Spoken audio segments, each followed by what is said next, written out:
We all know Lois Griffin is typically seen as the voice of reason, holding her wild and dysfunctional family together. But if you look just a little bit closer, this woman hides a deeply unhinged, boundary-crossing, and totally sus past.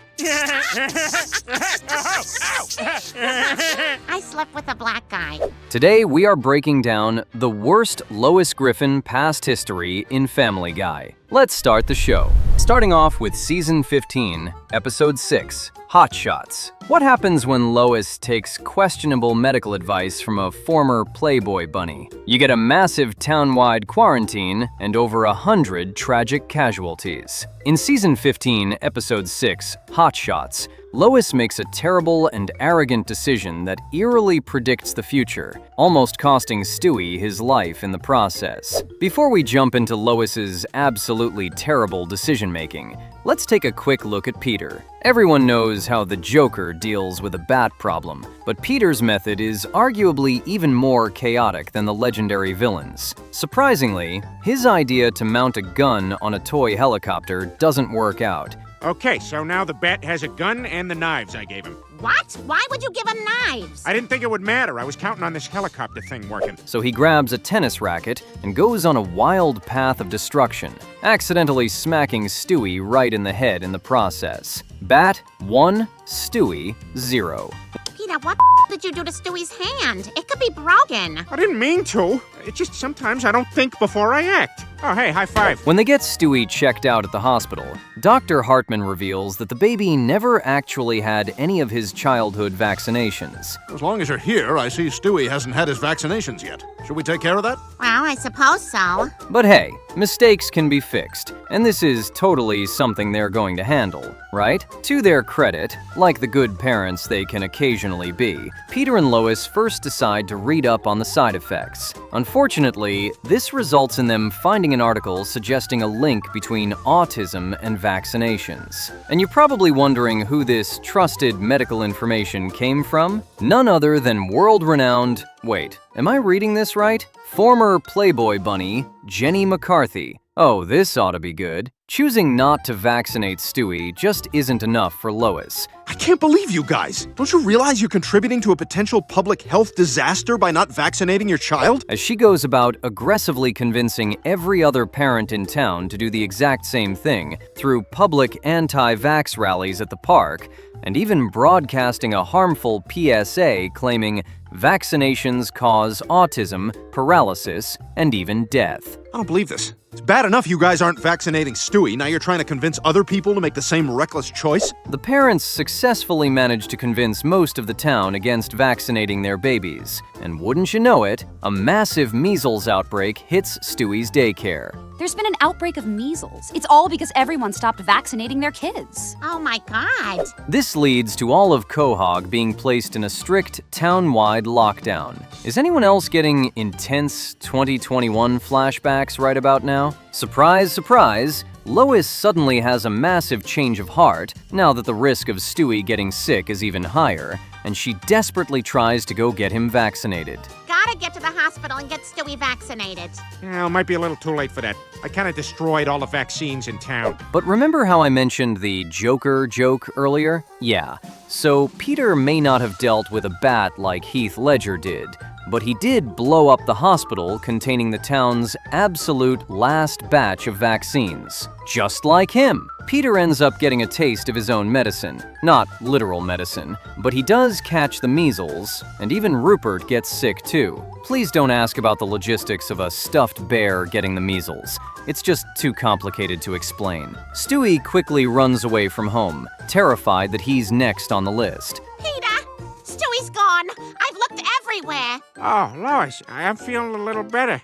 I think I could keep down deviled eggs. But there's still the major issue of the lockdown, putting a hard stop to his plan of leaving Quahog. Acting like he's the king of the monkey bars, Stewie swings his way under the bridge to try and cross the river, but a wildly out-of-place, upside-down train forces him to lose his grip. Again, please don't ask me to explain the logistics of that train. I have tried, and I truly do not know. Lois can only watch on in sheer horror as Stewie plummets toward the river below. But luck is completely on her side, as Stewie is miraculously swept up into the arms of a skydiving Sean Penn. Oh my god, you saved my baby. Thank you so much. Oh, Sean Penn. You're the one who played that homosexual. Yeah. Boy, this episode really has it all. The Oscar winner happens to be in the exact right place at the right time, delivering fresh vaccines to Quahog. But even though he literally saves Stewie's life, Lois still has the audacity to refuse to thank him, simply because he once played a homosexual in a movie. He offers her the vaccines, and accurately calls her out for her original stance on the health crisis, leading Lois to blindly complain about getting a lecture from liberal Hollywood. It's called gratitude, Lois. Maybe try it sometime. As the episode wraps up with the quarantine lifted and everyone supposedly safe, the news anchor announces that 150 people died. Lois casually brushes this off by stating, "Not anyone we knew personally." Well, that's just fantastic, Lois. Your rallies, lies, and sheer inability to understand basic science only cost 150 people their lives. But hey, as long as you didn't know them personally, right? Next off is Season 14, Episode 15. A lot going on upstairs. What happens when Lois gets annoyed by Peter's new hangout spot? She goes full serial killer and traps him in an unventilated attic. In this episode, Lois gets so fed up with her husband that she literally screws a door shut and leaves him and his friends to suffer. The episode actually opens with Stewie having a horrible nightmare where he is naked in front of his classmates. Oh my god, don't look! Don't look! Cell phones down! Cell phones down! While a drunk Lois tells him to run away from a monster staring him down. The dream then shifts to a dinner party at Glenn Close's house, which honestly sounds more like a dream than a nightmare if you ask me. After circling around with the monster a few times, a traumatized Stewie wakes up. Wait, how did Joe get halfway up those stairs? Lois, get in here! It's dark and I'm frightened! And crawls into bed with his parents. Peter, Stewie's upset. Scooch over so he can sleep with us. Oh, come on, are you serious? Last time he kicked me all night, and I got a big day tomorrow. Stewie's constant kicking and spitting throughout the night forces Peter to seek refuge on the couch, only to discover the furniture is spending the weekend at Couchella. This leaves the kitchen table as his only option to sleep on, at least until Brian suggests that he take the futon up in the attic. Oh, Peter, what are you doing down here? Oh, hey, Brian. Stewie kind of took over our bed, so I'm looking for a place to sleep. The next morning, as is her usual daily routine, Lois goes about getting all the housework done completely by herself, which hilariously includes picking Peter's dirty clothes directly out of the toilet. She heads upstairs to remind him that they actually own a hamper, but she gets completely distracted by what she finds. Peter hasn't just found a peaceful place to sleep, he has fully customized the space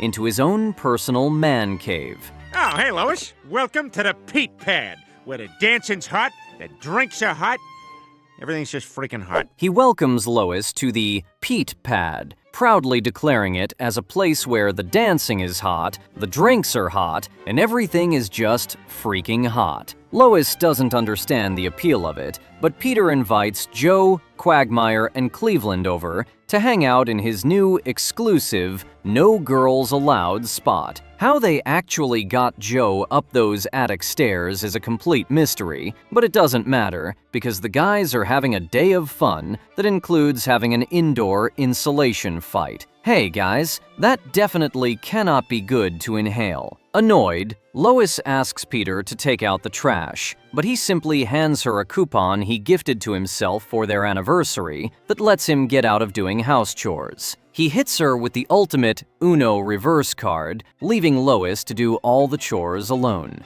Damn it, Peter! Are you guys playing lawn darts in the attic again? No? Yay, lawn darts! Peter wins lawn darts! Lois finally decides that enough is enough, telling Peter that she is not having a frat house in their attic and demanding that he take all his stuff down. When Peter bluntly refuses, Lois completely snaps. Taking his previous Uno reverse card and shoving it right back in his face, she tells him that if he likes the damn attic so much, then he can just enjoy the attic. Going full psycho, she takes a screw and physically seals the attic door shut, trapping Peter and his friends inside without any provisions. Did she just lock us in here? It looks like it. Guys, spin me back. I didn't see what happened. The guys start to go stir-crazy, locked in the attic for hours with no air, food, or water. Help! Help! Help! In case of a bear attack, you should A. lie down, B. run downhill. Desperate and out of options, Peter yells out to Lois to set them free, but she remains steadfast in her plan and is perfectly content to let them rot up there. With another night in the boiling attic fast approaching, Peter decides to get drastic. He threatens that if Lois doesn't let them out right this second, he is going to take a dump right on her pristine wedding dress. Don't test me. I'll do it. We'll all do it. Quagmire, pull down your pants. What? I'm not doing that. You leave my dress alone, Peter. Lois calls his bluff, thinking he won't actually go through with it, but Peter is dead set on it, and Cleveland surprisingly backs him up, offering to make a duty on it himself if it will get them out. Joe chimes in as well, offering up the way too much information detail that he has been crowning for 6 hours. Bluffin', open the door! I miss Bonnie. Damn it, Peter, you hold that in. I know you can. You did it on the ferry to Block Island. Realizing the men are definitely not messing around, Lois's hand is finally forced. She rips a towel hanger right off the bathroom wall and uses it as a crowbar to pry the attic door open. She rips a giant hole in the ceiling, sending the guys crashing to the ground. Unfortunately, she was just a little too late, as Cleveland had already soiled the gown and Quagmire had barfed on Peter. Trying not to kill them right then and there, Lois simply says, "Let's just agree that we both went a bit too far." Really, Lois? Locking your husband and his friends in a confined area with no windows, food, or water just because he wouldn't do his chores seems way past overboard to me. But I am so sorry. Yeah, this was all a huge disaster. Let's just agree that we both went a bit too far, Next up is Season 20, Episode 16, Prescription Heroin. Lois's obsessive personality takes a terrifying turn when a simple injury leads her to rely heavily on some strong vet medicine, ultimately pushing her to use her youngest son as a literal human grapple claw. In this episode, Lois develops a severe dependency on Brian's medication and crosses the ultimate maternal boundary just to get her fix. The problems of this episode start pretty early on when Brian falls down the stairs in a rush to meet the delivery guy. Oh my God. Oh, Brian, are you okay? Lois rushes to help him and finds him almost knocked out with bones bending in ways they definitely shouldn't. After doing an entire Google deep dive, Lois reaches the conclusion that going to the vet is probably a good idea. The professional verdict is that Brian has a broken arm and needs to be on some heavy-duty prescription medication for the pain. Oh, poor Brian. Have your pain meds kicked in yet? Oh, yeah. How does it feel? Oh, yeah. Brian is absolutely living his best life on it, but Lois decides she needs a little boost of her own. Since Peter clearly isn't keeping her entertained, she secretly takes half a pill just because she's bored. Now, this must be some seriously strong stuff, or she's just a lightweight, because that half a pill sends Lois on a massive mental ride. Side note, who the heck hallucinates the musician Chris Daughtry when their mind starts playing tricks on them? That's right, Lois. Would you like to glide around on my head like an air hockey puck? Forever? Anyway, this bizarre vision is enough to kick off Lois's intense journey of relying entirely on these little chemical helpers. She becomes completely obsessed, and while she gives us a great 2022 meme out of the ordeal, Well, it's 3:50. That's basically 4. I mean, in some cultures, it's polite to do things 10 minutes early. her behavior is completely out of control. With a bottle of wine at the ready, she tries to take the last piece of medication, but Brian rightfully beats her to it. Oh, but Brian, was that the last pill? Yes. But that's fine, because my arm's all better. Oh, so now you're a doctor. Not willing to give up, Lois goes searching underneath the high school bleachers for sketchy alternatives, which obviously doesn't work out. No, I want pills. Give me pills. Aren't you kids doing under here? So, the next logical step in finding a replacement is to leave Stewie in an empty tub and get on her hands and knees so she can tear around the bathroom looking for drops. How's the temperature, sweetie? Of what? The air? Okay, I just need some water. It's one of her most shameful moments, but she actually manages to find one spare pill on the floor. Getting cocky, she tries to fling it into her mouth, only for it to bounce off and land right in the toilet bowl, since her hand is apparently too big to reach it. A flimsy excuse if you ask me. Lois commits an insanely dark act. How you missed your last swim lesson? Yeah, we could do a little makeup class, huh? She grabs Stewie, uses him as a human grapple claw, and shoves the baby headfirst into the toilet water. She nearly drowns her own 1-year-old child just to fish out that soggy little p***. Thankfully, Brian steps in and pushes her away just in time to save Stewie's life. First there wasn't enough water, then there was too much! I just wanted the Realizing how far she has fallen, Brian knows he needs to intervene. Convincing Lois that there is one final pill inside his dog crate, Brian pulls off the easiest trick in the book and locks her inside. What are you doing? Let me out of here, Brian! Help! Forced to go cold turkey, Lois suffers through a series of bizarre withdrawal nightmares, hallucinating expired coupons, past traumas, and even judgment from the Kryptonian Council. By morning, she comes out on the other side looking more like herself and actually thanks Brian for forcing her to stop. She beats the dependency, but the episode ends leaving me with one major question. Where on earth is Stewie's apology for almost drowning him? Alexa, play music that sounds like I'm on